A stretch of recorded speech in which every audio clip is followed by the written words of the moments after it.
हज़रत इमाम आज़म का एक दहरिया खुदा हज़रत इमाम आज़म का एक दहरिया से मुनाजरा। हमारे इमाम हज़रत इमाम आज़म का एक दहरिया खुदा की हस्ती के मुनकर से मुनाजरा मुकर्रर हुआ और मौजूए मुनाजरा यही मसला था कि आलम का कोई खुदा है या नहीं। इस अहम मसले पर मुनाजरा, वह भी इतने बड़े इमाम से मैदान मुनाजरा में दोस्त दुश्मन सभी जमा हो गए, मगर हज़रत इमाम आज़म वक्त मुकर्रर से बहुत देर के बाद मजलिस में तशरीफ़ लाए।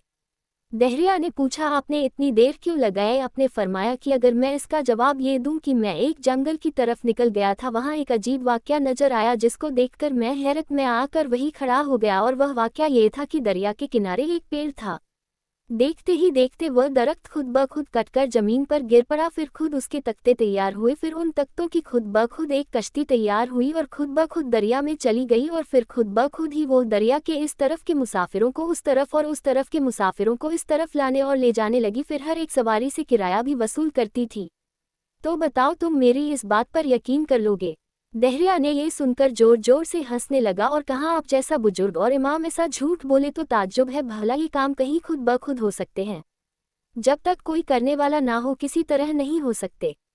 हजरत इमाम आजम ने फरमाया, ये तो कुछ भी काम नहीं है, तुम्हारे नज़दीक तो इससे भी ज़्यादा बड़े बड़े आलीशान काम खुद ब खुद किसी करने वाले के तैयार होते हैं। ये ज़मीन, ये आसमान, ये चांद, ये सूरज, ये सितारे, ये बागात, ये सैकड़ों किस्म के रंगीन फूल और मीठ मीठ फल, ये पहाड़, ये चौपाई गए, ये इंसान और ये सारी खुदाई बगैर बनाने वाले के तैयार हो गई है। अगर एक कश्ती का बगैर किसी बनाने वाले के खुद ब खुद बन जाना झूठ है, तो सारे जहान का बगैर बनाने वाले के बन जाना इससे भी ज़्यादा झूठ है। दरिया आपकी तकरीर सुनकर दम ब खुद हैरत में आ गया और फ़ौरन अपने अकीदे से ताइब होकर मुसलमान हो गया।